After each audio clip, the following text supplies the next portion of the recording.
Welcome to Granite State Credit Union's First-Time Homebuyer Seminar. Buying your first home is an exciting milestone, but it can also feel overwhelming, especially in a market that continues to change. The good news is, with the right preparation and understanding of the process, you can approach homeownership with confidence. This seminar is designed to help you do just that. We'll walk through key components of getting mortgage ready, including how credit is evaluated, how debt to income is calculated, and some of the additional costs that often come up during the home buying process. We'll also cover what to expect as you move through the mortgage process, along with helpful tips and common mistakes to avoid. In addition, we'll highlight the types of documentation you'll want to start gathering to help make your application as smooth as possible. Throughout the seminar, we'll be referencing a home buyer toolkit designed to help guide you along the way. It includes tips to strengthen your financial profile, common challenges first-time homebuyers may encounter, and some insight into what lenders look for in a well-prepared application. Thank you for being here, and we hope you find this seminar both helpful and informative as you begin your home buying journey. My goal today is to give you some insight into what you can expect as you begin your journey towards homeownership. I will be talking briefly about what a mortgage is and the products we offer, what makes up a credit score, your debt to income ratio, and some hidden costs of home buying. I hope you find this information helpful as you navigate this new chapter. First, I want to briefly explain what a mortgage is and the types of mortgages we offer at Granite State Credit Union. A mortgage is an installment loan secured by a dwelling. The payments are made to Granite State Credit Union for the life of the loan. At GSCU, we retain all the servicing, so even if your mortgage gets sold to our investor Fannie Mae, you will still make your payments to us directly.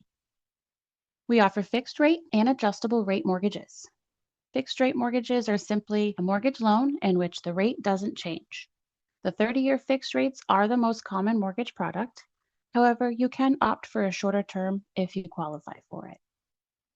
Fixed rate mortgages are great because you have that peace of mind knowing that the rate will never change. The adjustable rate mortgage, or what we call an ARM, will start out at a lower rate for the first few years and then will gradually change annually after the fixed rate period ends. We offer this product for borrowers who may not qualify for a fixed rate due to debt to income ratio restraints or credit history. It can be a great option if you don't plan to stay in the house for a very long time since the rate starts lower. We also offer this product for first-time homebuyers should you need a lower down payment. On that note, we offer a couple options for first-time homebuyers. We have a low down payment option or a no down payment option. To qualify for either one, it must be a single-family home or a condo. Manufactured homes or multifamily homes do not qualify for our first-time homebuyer programs and will require more money down. With the no down payment option, it would be an ARM with strict credit score and DTI requirements. The mortgage processor will discuss which product works best for you during the initial workup process. Next, I will review what makes up a credit score so you can better understand your own score and how to improve it. There are multiple factors that go into how a score is determined. The largest portion of your credit score is your payment history. It is always important to pay all accounts on time to ensure a healthy credit score. Typically, any payments that go beyond 30 days past due are reported as late by the creditors, and this has a large impact on the overall score. Even one missed payment can drop your score dramatically. The next part of your credit score is your capacity of debt. This makes up 30% of your score. This includes how much you owe and how much credit is available to you. It is recommended that you keep your credit card balances below 50% of the maximum limit. A quick way to increase your score is to pay down any credit cards that have balances. Debt consolidation loans can help with this. The next portion that makes up your credit score is length of credit. This part makes up about 15% of your credit score. It is recommended that you keep your oldest credit cards open to show how long you've been using credit responsibly. This is something to keep in mind should you do a debt consolidation loan. Make sure the lender is not closing your oldest trade lines. Next is types of credit. This makes up about 10% of your overall credit score. Having a mix of different types of debt on your credit helps your score. Different types of debt includes a mix of revolving accounts and installment loans. Student loans and consumer loans, such as personal or auto loans, are considered fixed-term installment loans that will be paid off in a set period, whereas credit cards are considered revolving credit since they can be continuously used and paid down. And the last portion that makes up your credit score is new credit. This makes up about 10% of your score and includes how much of your current available credit is new. Opening multiple new trade lines in a short period of time can negatively affect your credit score. You may also see companies that offer credit services to increase your credit score quickly. Please use caution if you choose to work with a company promising quick results. Many times, we see these services add monthly bills, such as streaming services, your electric bill, or cell phone, to your credit report to show you pay these bills monthly. These monthly payments are not typically bills that are included on your credit, so if they are added, they will increase your debt-to-income ratio and may limit the amount you'll be approved for. And this brings me to the next topic. The next item I want to go over is your debt-to-income ratio, or what we call DTI. DTI is a difference between how much you owe each month in personal debt and how much you earn monthly. These are calculations that are done on all mortgage applications. Your housing expenses, which includes your monthly mortgage payments, including taxes and insurance and any other fees associated with the home, should not exceed 28% of your gross monthly income. As a lender, we want your total DTI ratio to be no higher than 45% to qualify for a fixed rate. The DTI ratio is a key factor lenders take into consideration when reviewing a mortgage application. It tells lenders how much of your income is going towards paying debt and allows us to determine your ability to repay the mortgage. Please note, it's not an immediate denial if your DTI is above 45%. We will work with you on other products available should you not qualify for a fixed rate. Calculating your own DTI is easy. You take your minimum monthly credit card payments, monthly car or personal loan payments, and any other monthly debt payments such as student loans, add in the projected mortgage payment, including taxes and insurance, then divide that total by your monthly gross income. This will give you your estimated DTI ratio and will help you with figuring out what you may qualify for. I suggest looking online to see the homes you're interested in and how much they are. Typically, real estate listing sites will give you estimates of monthly payments for the home you're viewing, and with this information, you can calculate your own DTI and see if your debt-to-income ratio is in a good spot. This will help you better understand the homes you qualify for. Moving on, the last topic I will go over is the hidden cost of home buying. When you're purchasing a new home, there are some hidden costs you need to be mindful of, as these can increase closing costs and also be costly after you've already signed the paperwork and officially own the home. The first fee we'll go over is homeowners association fees, or HOA dues. If someone is considering purchasing a condo or townhouse, this is a fee they'll want to consider. HOA fees are required to cover maintenance of common areas such as lobbies, pools, and landscaping. An HOA fee is usually a monthly fee, sometimes annual, that is paid directly to the condo association, and this would not be included in the monthly mortgage payment. In New Hampshire, the average HOA fee is about $300 a month. Next, we can review private mortgage insurance, or PMI. This cost typically applies if you don't have a 20% down payment. PMI costs will vary depending on the size of the down payment and the credit score. PMI is a monthly cost that, if applicable, will be included in the monthly mortgage payment. And the next cost of buying a home is mortgage interest. This fee depends on the income, debt, credit score, down payment, and term of the mortgage. The mortgage interest rate will be determined once an application is received and reviewed by the processor. Mortgage interest is a monthly charge that is included in the monthly mortgage payment. We also collect prepaid interest as part of your closing costs. This is the amount that accrues from when you close up until your first payment. Which brings me to closing costs. These costs include appraisal fees, attorney fees, title insurance, and transfer taxes, just to name a few. Costs will vary, but typically they run about 2.5% of the purchase price. Closing costs cannot be rolled into the loan amount on a purchase. This cost will need to be paid at closing. We will collect proof of funds before closing. The next item is homeowners insurance. Costs for this vary depending on where you live. Areas prone to disaster or crime can expect to pay more. The national average is $2,100 to $2,500 a year. We recommend shopping a few insurance companies as premiums can vary. The cost of this typically included in the monthly mortgage payment and paid on an annual basis. Next up, we can go over property taxes. Property taxes differ from town to town. Most homeowners can expect to pay several thousand per year. The monthly cost of property taxes also gets included in the monthly mortgage payment. So, for example, if the annual taxes are $8,000, you can expect an additional $670 added to your mortgage payment to cover this. It is recommended that you research the town you want to purchase in to be fully aware of how much the property taxes will be. Real estate listing sites will also show you property tax history for comparison purposes. If you are trying to stay within a set payment, this is a good resource to help you stay on track. This brings me to the topic of escrow. I wanted to briefly discuss escrow as this can be a large portion of your total closing costs. When escrowing taxes and insurance, a separate escrow account is established on your behalf. This acts as a savings account that accrues interest that we manage for you. Each month, Granite State Credit Union automatically deposits the escrow portion of the mortgage payment into your escrow account to pay the insurance premium and property taxes when they're due throughout the year. Most towns in New Hampshire have semi-annual property tax bills. This means that if you're not escrowing, you need to come up with 6 months of the property taxes that month. So for annual taxes of $8,000, every July and December, you would need to pay $4,000 to the town. This can be a lot to come up with at once, so escrowing makes this much more manageable.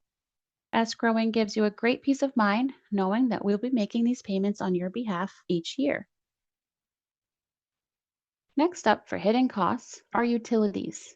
Be sure to factor in an extra roughly $3,000 annually to cover utility costs. These can typically include water, gas, cable, and electricity. These fees will also vary depending on the location of the home. Another cost to consider is maintenance. Upkeep such as cleaning, yard care, and repairs can add up. The typical U.S. household pays an average of $3,400 annually to outsource these tasks. The last cost we'll go over is the cost of renovations. Renovation costs will vary from home to home, but plan to set aside extra cash for updates and improvements as needed.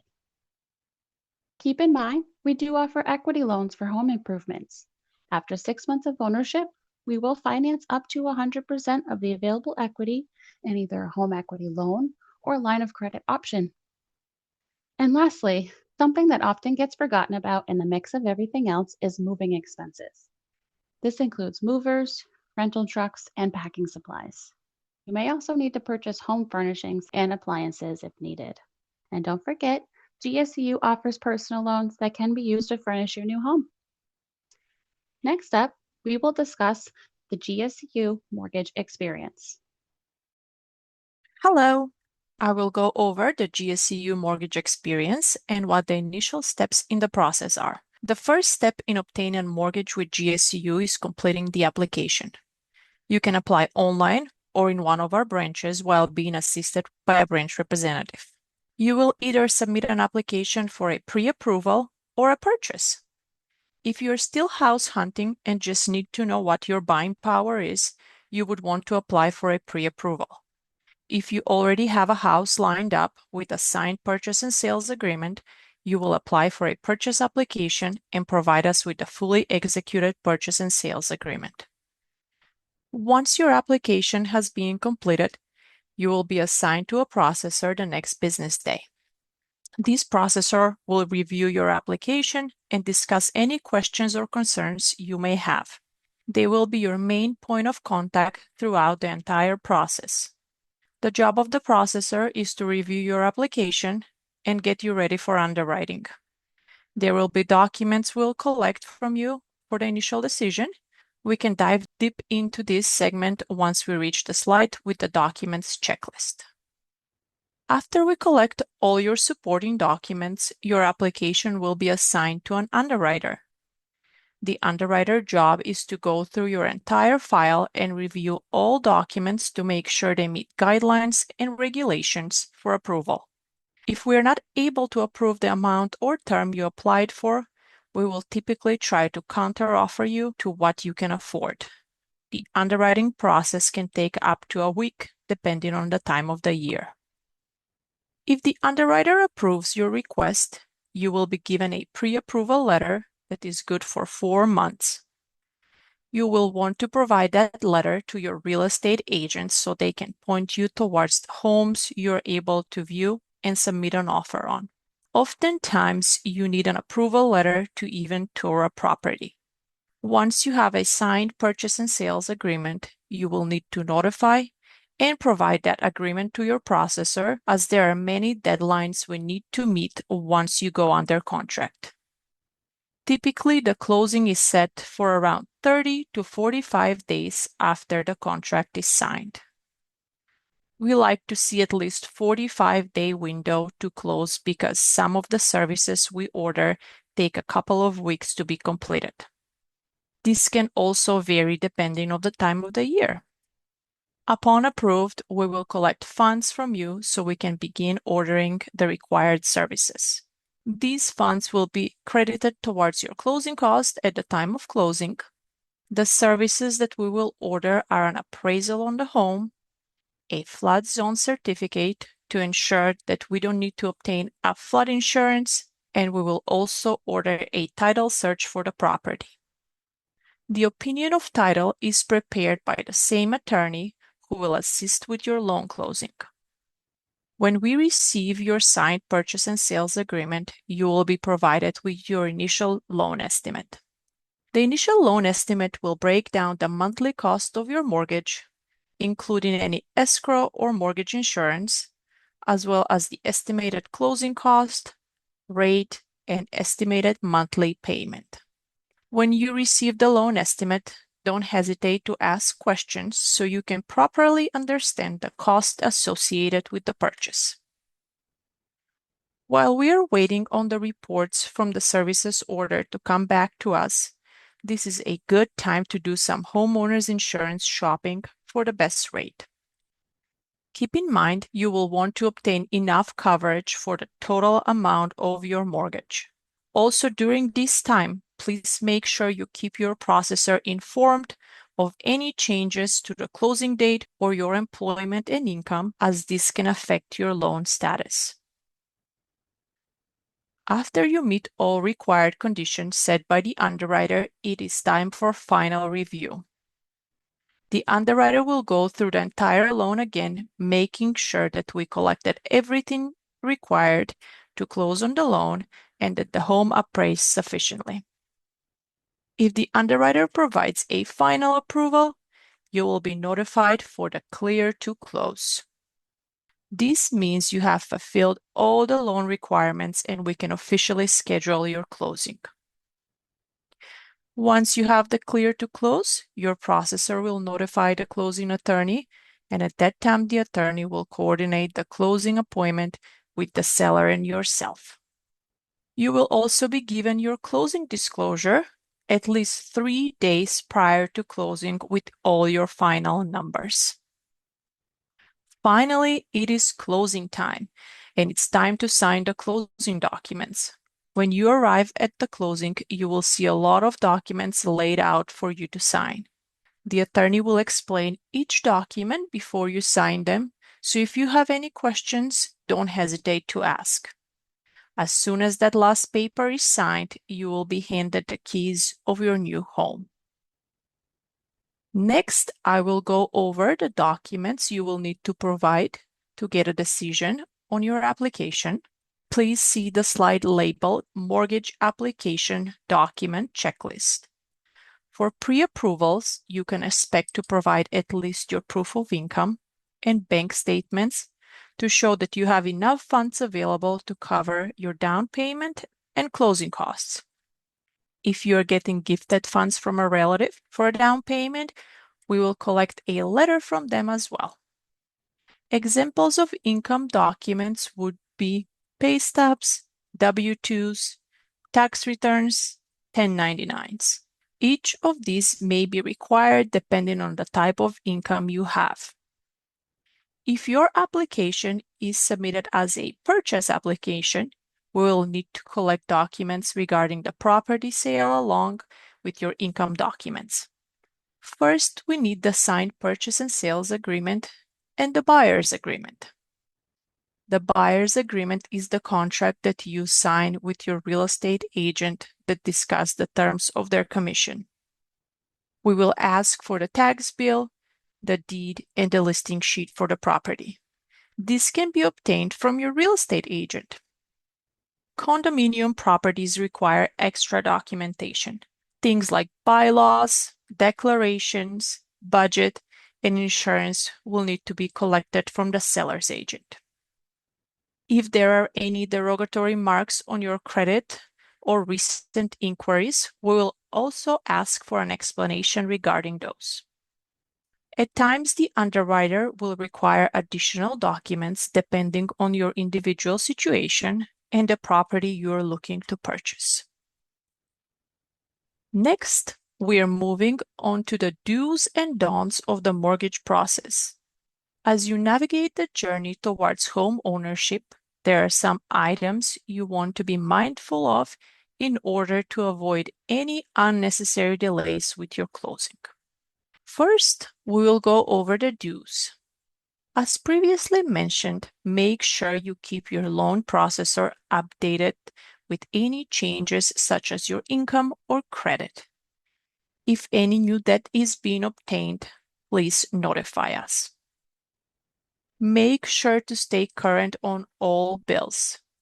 Any late payments or derogatory marks on your credit can affect your approval. Notify your processor of any changes to your purchase contract or loan amount, such as closing date, finance commitment date, or sales terms. We will need to collect an addendum for these type of changes. Make sure homeowners insurance coverage is equal to or more than the loan amount, and that GSCU is listed as a mortgage holder on the policy. Your processor will explain this in more detail when the time comes. Schedule a home inspection early on to check for any major issues with the property.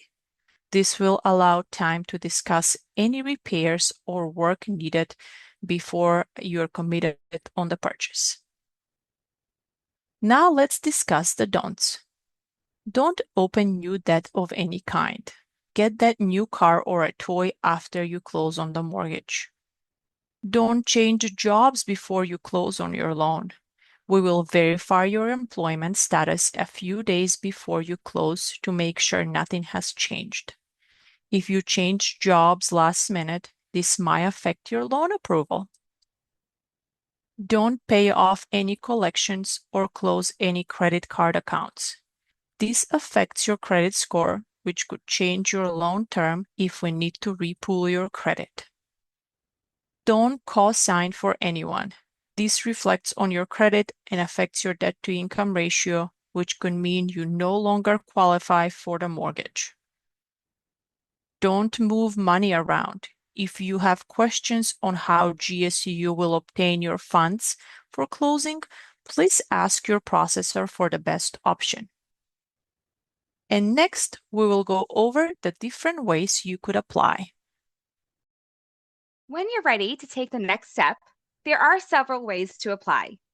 You can complete your application online through our website, where you'll be able to review disclosures, upload documents securely, and move through the process at your own pace. If you prefer, you can also apply through our mobile app, giving you the flexibility to start or continue your application anytime, anywhere. And for those of you who prefer a more personal experience, our in-branch specialists are available to guide you through the process and answer any questions along the way. Buying your first home is a big milestone, and while it can feel overwhelming at times, having the right information can make all the difference. Hopefully, this gave you a clearer picture of what to expect and how to prepare. Whenever you feel ready to take the next step, just know you don't have to navigate it alone. We're here to help guide you through the process and answer any questions you have along the way. Wishing you the best of luck on your home buying journey. We're excited for what's ahead for you. Thank you.